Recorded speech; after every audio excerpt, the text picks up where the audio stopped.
Masamune was a high school student, handsome and well-built. That morning, right after taking a shower, he stood in front of the mirror, admiring his own figure. He couldn't help but praise his own face and body until he realized that his younger sister, Chinatsu, was in his room. Chinatsu teased her brother, saying he was too narcissistic. Masamune denied it, insisting that he wasn't, and instead commented on how Chinatsu was already eating chips so early in the morning. He wondered why Chinatsu kept entering his room without permission, despite his repeated warnings.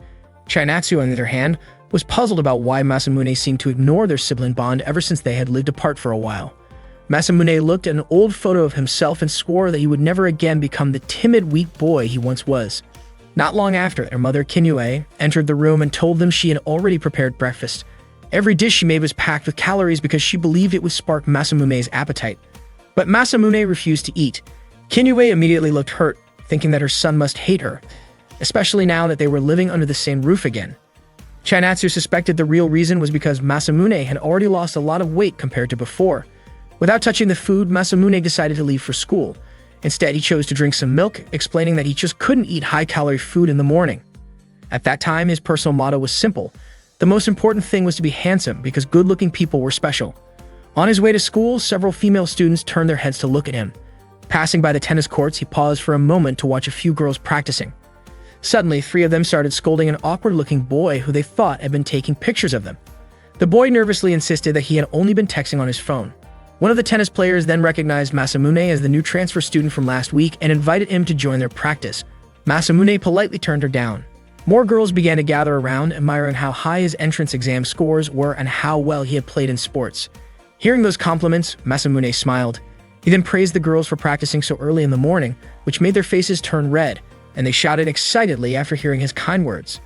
That moment made Masamune even more convinced that being handsome was the key to everything, and he felt confident that his plan would work out. When he arrived in front of the school gates, he noticed a crowd forming.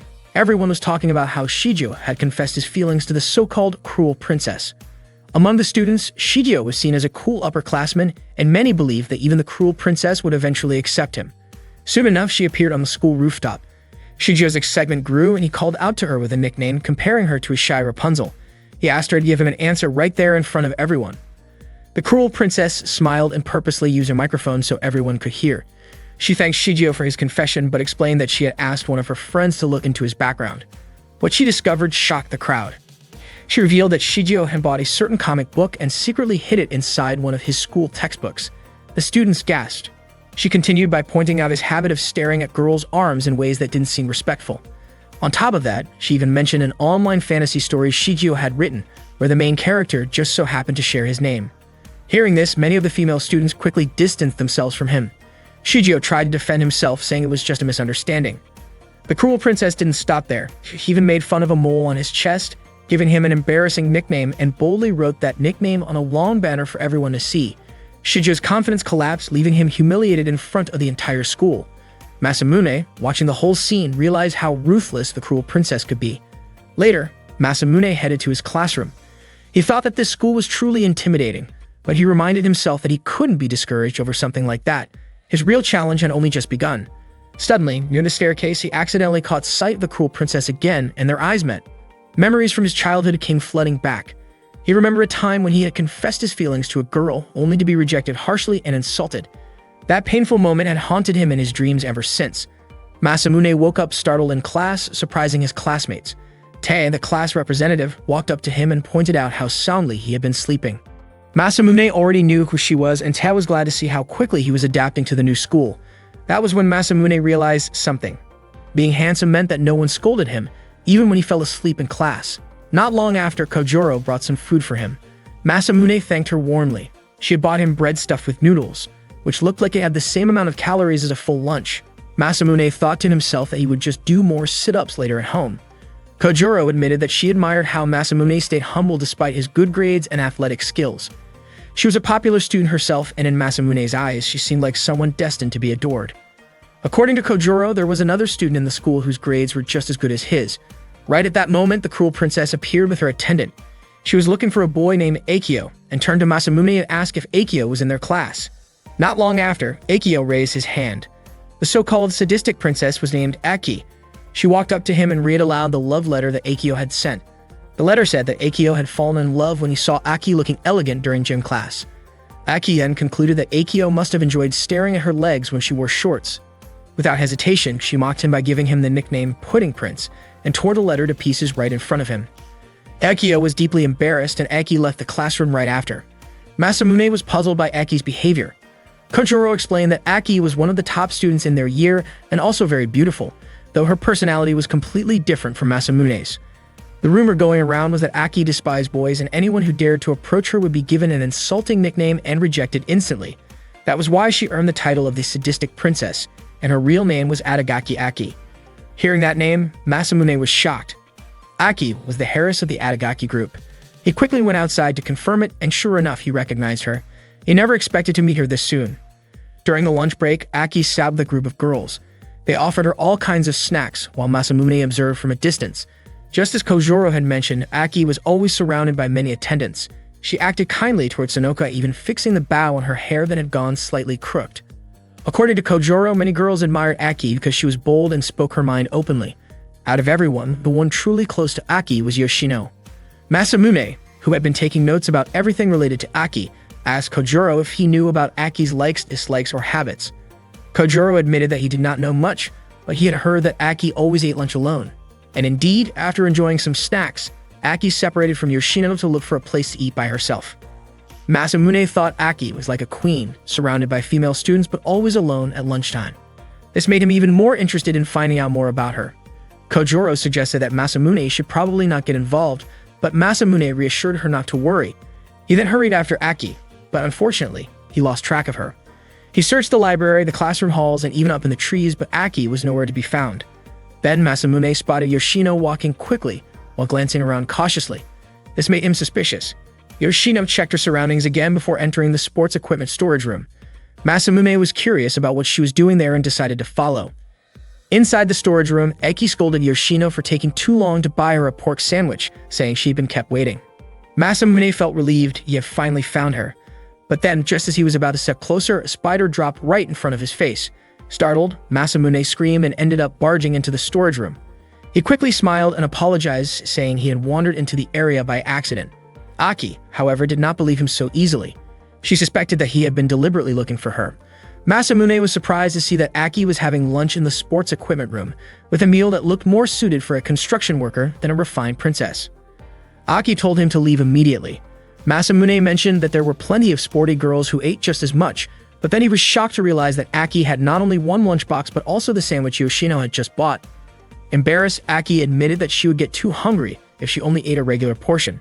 She also confessed that she was prone to hypoglycemia, which meant she needed to consume a lot of sugar, and she tried hard to make sure her stomach would not growl during class. Masamune decided to excuse himself, saying he had something else to do. Before he left, Aki asked for his name and warned him not to spread what he had seen.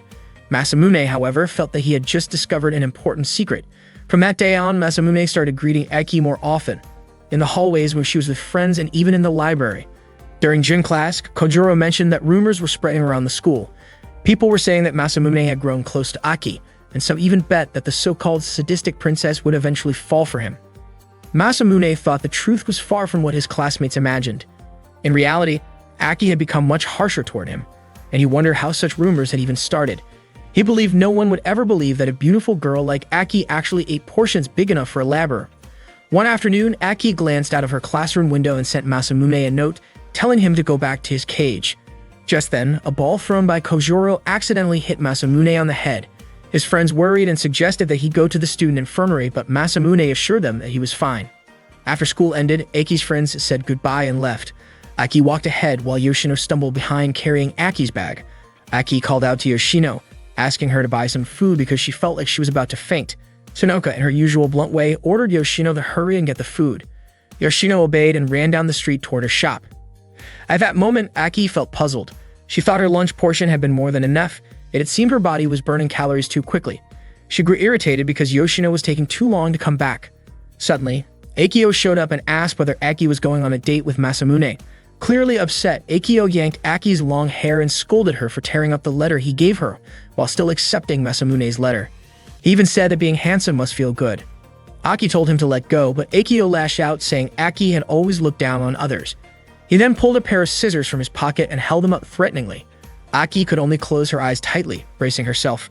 Luckily, Masamune appeared just in time. He rushed forward, freed Aki's hair, and grabbed the scissors with his hand, which caused his palm to bleed. Masamune had already suspected something like this might happen because of how sharp-tongued Aki could be. When Akio saw the blood dripping, he screamed in fear and ran away. Masamune quickly turned to Aki and asked if she was hurt. Instead, Aki asked him the same question back. Masamune assured her that he was fine and felt relieved that she was safe. However, as soon as he looked at the wound on his hand, the pain hit him all at once, making him want to cry out. Still, in a way, he felt it was worth it. Not only did he know Aki's secret now, but he had also saved her, which meant she might not treat him so harshly anymore, especially since her pride would never allow her to ignore the fact that he had helped her. Masamune suggested that Aki shouldn't always look so stern, saying a girl becomes beautiful when she smiles. Hearing that, Aki's cheeks turned red with embarrassment. Back when he was a child, Masamune had been an overweight boy with a cocky attitude, making him an easy target for his classmates' teasing. At that time, Aki had once been his savior, helping him when others picked on him. But one day, everything changed. When Masamune gave her flowers, she threw them away and told him she had never liked him, cruelly giving him the nickname Pig's Foot. That day left a scar in Masamune's heart, and he swore to get revenge. His plan was to make Aki fall in love with him, reveal his true identity, and then reject her in the most elegant way possible. Masamune proudly called this his dead or love strategy. He even laughed so loudly about it that his mother and little sister overheard. The next morning, Masamune headed to school as usual. Tae greeted him and noticed his hand wrapped in bandages. When she asked what happened, Masamune said it was just an injury from his own carelessness. Tae looked doubtful but didn't press further. Soon after, Masamune ran into Akio, who looked embarrassed and apologized for what happened the day before. Masamune told him not to take it too seriously. Tae, curious about the situation, asked what was really going on, but Masamune simply called it a secret, which made the girls around him squeal with excitement. Later, Kojuro met him at the lockers. When Masamune opened his locker, a letter slipped out. Kojuro teased him, saying it was probably a love letter. But when Masamune unfolded it, the words written inside were just Pig's Foot. A wave of unease hit him. Masamune started to wonder if Aki had already figured out who he really was. After finding a letter in his locker, Masamune became curious about who had actually sent it. He glanced at each girl in his class, which startled them. Masamune wondered if it might have been Aki, but he was not convinced she would do something like that since he believed Aki was the type who preferred to embarrass others in public at the right moment. That made him question who else could possibly know about his past. Seeing Masamune looking unsettled, Kojuro asked what was going on with him, which made Masamune briefly suspect if Kojuro might have been the one. Tat also asked why his face looked so tense, but Masamune brushed it off, saying he was fine. Suddenly, a student shouted about pork feet, which shocked Masamune. However, after listening closely, he realized they were only talking about food. Masamune hated remembering the darker parts of his past. Back then, his classmates had mocked him by giving him the nickname Pig's Feet. At that moment, some of his friends approached, assuming that he was not feeling well. Masamune thought they were kind only because they saw him now as handsome. Yet he feared that if they ever learned about who he used to be, they would turn on him and treat him the same way as before. He was determined not to let that happen. When class began, Masamune struggled to focus on the lesson. His teacher asked him to read the third paragraph, and as he did, tears suddenly rolled down his cheeks. He explained that it was because of the emotional story of the Hike clan in the textbook. His classmates assumed he was just extremely sensitive. Still, Masamune kept reading, silently vowing to uncover the truth about the mysterious letter. During break, Masamune worried that if Aki ever found out about his past, his entire plan for revenge would crumble. He had gone as far as living with his grandfather and even changing his last name. All those 8 years of hard work and determination would go to waste. His stress grew so heavy that he felt stomach pains. Later, he noticed students rushing to buy bread. It was the first time he had seen such chaos. Among them was Yoshino, whose small body was pushed around in the crowd until she fell, landing right in front of Masamune. He quickly helped her up. Yoshino said it felt like fate was always cruel to her, and that she had given up on ever buying bread again. She then handed Masamune a note with her order: 5 croquettes filled with spicy peppers and 4 pork sandwiches. Masamune pushed his way through the crowd and managed to buy everything on her list. Yoshino was deeply moved when he handed them over, saying it felt like something out of a dream. She even compared Masamune to a guardian spirit statue. As Yoshino was about to leave, Masamune followed, suspecting that bread was actually for Aki. Yoshino tried to get away, but Masamune stopped her, and she quickly apologized. Masamune teased her for a moment before reassuring her that he would not cause trouble and would explain everything to Aki himself. The two then went together to meet Aki. Seeing how Yoshino acted, Masamune thought she resembled Cinderella being ordered around by a strict stepmother. He knew how that felt since he had been bullied himself in the past. When they arrived, Aki scolded Yoshino for taking too long and making her starve. Yoshino kept apologizing as Aki called her slow and careless. Yoshino handed over the bread, and Aki immediately ate it with enthusiasm. Watching from the doorway, Masamune could not understand what part of Aki seemed like a princess. Because she ate too quickly, Aki ended up choking, which set Yoshino running off to find a drink. Masamune stepped inside and asked if Aki was alright, which startled her. She looked around for Yoshino, and Masamune explained that Yoshino had gone to buy tea for her. Aki kept eating and asked why Masamune had come. He said he just wanted to check on her. Masamune was surprised to learn that Aki had eaten a large lunch before having bread. Aki then asked about his injury, and Masamune admitted it still hurt a little when showered or changed clothes, even though in reality the pain was much worse. Hearing this, Aki said she had not meant to trouble him, which made Masamune happy. To him, it meant her pride was starting to soften and making his plan progress smoothly. That convinced him she was likely not the one who had sent the letter. Aki apologized, saying what happened the previous day was her mistake. Soon after, Yoshino returned but tripped and fell again, which embarrassed her. Aki quickly covered Masamune's eyes to keep him from looking, but in doing so, she accidentally poked him in the eye. Yoshino offered him the drink she had brought, which touched Masamune. Aki commented that Yoshino always acted humble and overly polite toward everyone, to the point that it became a bad habit. She advised Yoshino not to be so nice to everyone, saying it was natural for her to treat Aki kindly since she worked for her. Masamune then pointed out that Aki had sauce on her nose, which made her flustered. Masamune admitted he was not good at being kind to everyone. He gently touched Aki's cheek and told her it would be better for her to rely on him instead of always depending on Yoshino. After saying that, he left the storage room. Aki was furious at his behavior, while Masamune felt victorious, believing that Aki would eventually give in to him. He had drawn inspiration from a comic book by Chainatsu that he had read earlier. Masamune was convinced that his first step had been a success, and now his focus was to make Aki like him even more. He believed his love-or-nothing strategy was nearing its final stage. At that moment, Aki touched her cheek and called Masamune foolish. After school, Masamune thought it might be time to ask Aki for her phone number. While he was walking, his foot suddenly got caught in a rope trap, and he ended up hanging upside down. It turned out Yoshino had set the trap. She called Masamune by his old nickname and questioned if he was really planning to take revenge on Aki. Masamune was shocked that Yoshino knew the name he had been called when he was little, especially since he remembered none of his childhood friends being small enough to fit that description. That was when Masamune realized Yoshino was actually the one who lived with Aki. Yoshino cut the rope and Masamune fell, landing painfully. Yoshino explained that her ancestors had been serving the Adagaki family for generations, and her family had already been loyal for over 300 years. That meant Yoshino was not Aki's friend in the way Masamune imagined, but rather someone dedicated to serving her. To Masamune, Yoshino's kind and humble personality had seemed like a Cinderella story, but now it became clear that Aki was not a stepmother figure in Yoshino's life. She was the master Yoshino had always been expected to serve.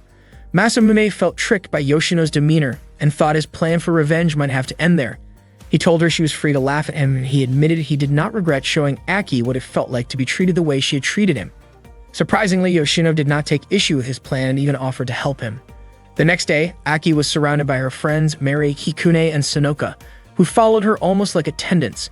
Mary suggested having a tea party after school, but Aki refused since she had cleaning duty that day. Kikune and Sonoka admired her sense of responsibility for not skipping her assigned task. From a distance, Masamune observed them while still questioning Yoshino's intentions. He was not sure whether he could trust her, worried that her offer might be a trap. Besides, since this was his revenge plan against Aki, he felt it was something he needed to see through on his own. Not long after, Tae appeared carrying a stack of papers. She called Masamune's name and reminded him he was heading the wrong way if he wanted to reach the lower classrooms. She even offered to draw him a map so he would not get lost again. Masamune thanked her and carried the stack of papers for her. Todd explained that it was her duty as class representative to help the new student. While they walked, Tae mentioned that the students had been talking about a barbecue party being planned in class. Masamune thought this might be the right chance to practice asking for someone's contact information. Until then, the only number saved in his phone was his mother's, and the idea of asking a girl for her contact felt overwhelming. He lost his nerve and hurried ahead to class instead. Once in the classroom, Masamune asked Kojuro if exchanging contacts with someone meant that person could see the rest of his contact list. Kojuro reassured him that was not the case. Still anxious, Masamune asked again to be sure, and Kojuro was surprised by how serious he was about such a small detail. Relieved that his list would remain private, Masamune started wondering about the perfect moment to ask Aki for her number without making it awkward.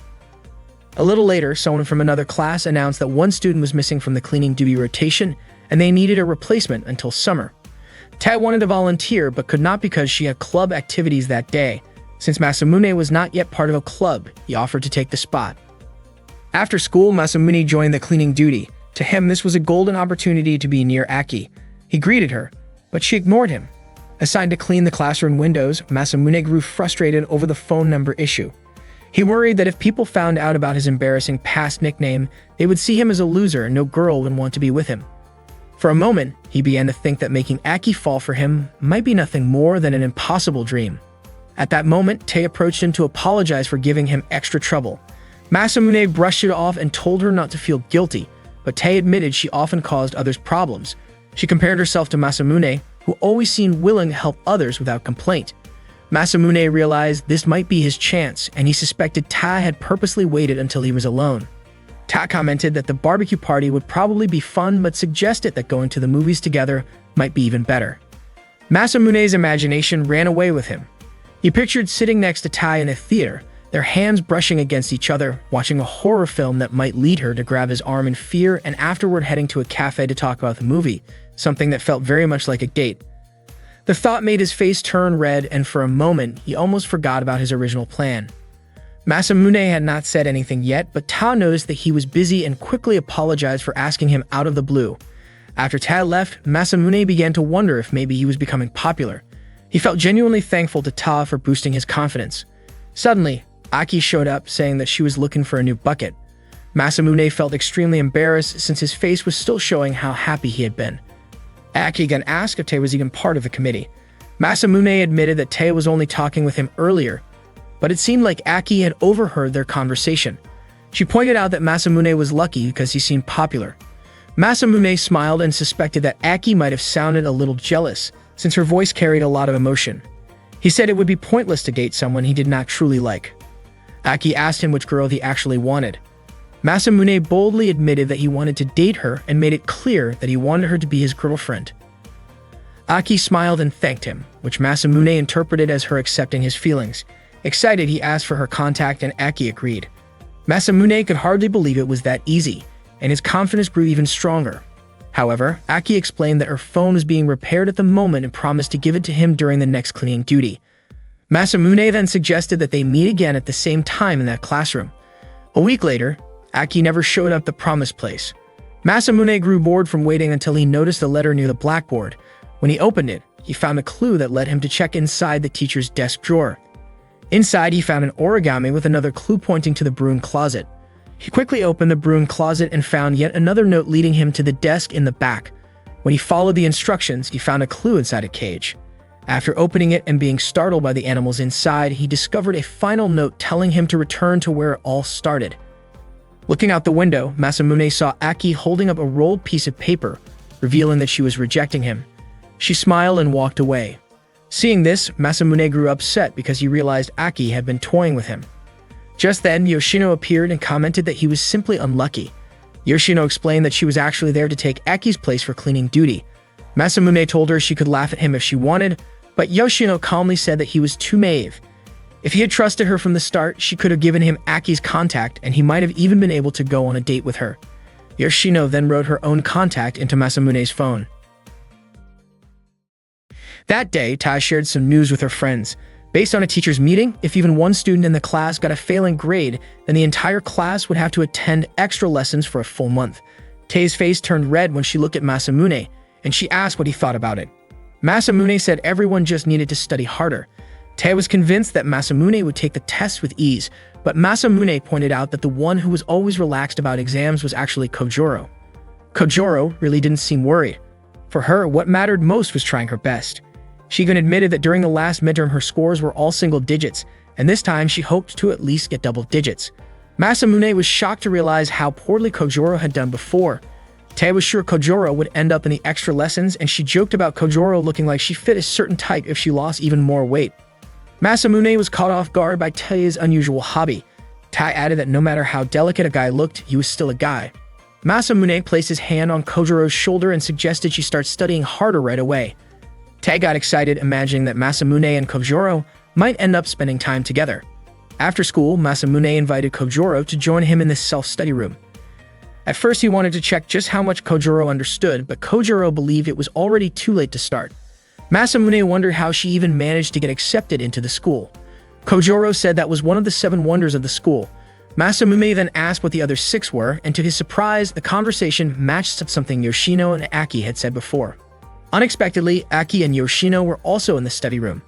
Masamune greeted them and asked if they were studying for the test as well. Aki explained that she was only helping Yoshino because if the rumor was true, then the whole class could get dragged into extra lessons. Masamune found it strange since Yoshino looked smart, but her grades turned out to be terrible. Kojoro commented that Yoshino was in the same situation as her. Aki was surprised to see Masamune teaching others. She thought it was ironic how confident he seemed when he could still be tricked by simple things. She hoped he would not make the wrong move again. That reminded Masamune of the time Yoshino had offered to help him. Suddenly, Masamune challenged Aki to a bet. Either he and Kojoro or Aki and Yoshino would score higher on the test. If Masamune won, then Aki would have to go on a date with him. Kojoro was stunned by his boldness. Aki wondered what the point of such a bet was, but Masamune teased her, saying she might just be afraid of losing. Aki dismissed that and asked what she would get out of it if she agreed. Masamune promised that if Aki won, she could give him any nickname she wanted and he would stick a tag with that nickname on his back until graduation. That made Aki interested, but she added another condition. If she won, Masamune would also have to buy her lunch until she was satisfied. Masamune agreed and the deal was made. Aki warned him not to regret it if he lost. Kojoro didn't feel confident, but Masamune reassured her. He also thought that if what Yoshino had once said was true, then the competition wasn't really 2 versus 2, it was more like 3 against 1. That night, Aki continued tutoring Yoshino. Yoshino asked if Aki wasn't going to study as well, but Aki replied by asking if Yoshino thought she would lose to Masamune. Yoshino explained that she didn't mean it that way, but according to rumors, Masamune had scored a perfect 100 on the entrance exam. Aki was shocked. Supposedly, he had been the first person to ever achieve that in their school. She hadn't expected it, especially since she thought Masamune was just overly full of himself. Yoshino promised she would do her best so Aki could win the bet. Still, she added that if Aki lost, then Aki would have to read a dating guidebook. Aki was horrified at the idea and quickly insisted that Yoshino take studying seriously. She also promised to help her as much as she could. Meanwhile, Masamune was building up the courage to call Yoshino. It would be the first time he ever called a girl, and he wondered if it was a waste for Yoshino to be the first. But if he didn't call, then he couldn't discuss the bet with her. Just when he was overthinking it, Yoshino actually called him first. Masamune hesitated but eventually picked up. He asked if she could help him with the bet, but Yoshino said it was impossible. She explained that Masamune was free to decide whatever he wanted, but she already had her own plans. She then said something strange about not letting them win easily, but also not defeating them completely. Masamune was confused by how oddly she acted toward him. The next day, Kojoro apologized to Masamune because her score was still in the single digits. She insisted that she had tried her best and said she was ready to accept a nickname as punishment if necessary. Later, Aki and Yoshino approached Masamune. Aki tested him by asking questions from Japanese history, biology, Japanese language, geography, and even English. Masamune was able to answer them smoothly. After that, Aki and Yoshino walked away together. Masamune realized that his skills and Aki's were evenly matched, and if things kept going that way, it could get dangerous. Everything would eventually depend on their individual abilities. That day after school, Masamune continued tutoring Kojoro as usual, to the point where she became exhausted. After school, he even made time to work out, and later that night, while it was raining, he was still teaching Kojoro. Aki and Yoshino happened to see them from outside. Chainatsu was surprised because her older brother, who was usually obsessed with working out, was now so focused on studying. Kinue explained that Masamune had an important test the next day, and she got really excited about preparing him a lunchbox. Hearing that, Masamune requested that the food should be low-calorie, high in protein, and without fat. He thought that if Yoshino wasn't going to help him, and he had to make sure to win the exam on his own. The next morning at school, Masamune asked Kojoro if she thought she could handle the test. Kojoro felt confident that she could, thanks to Masamune's tutoring.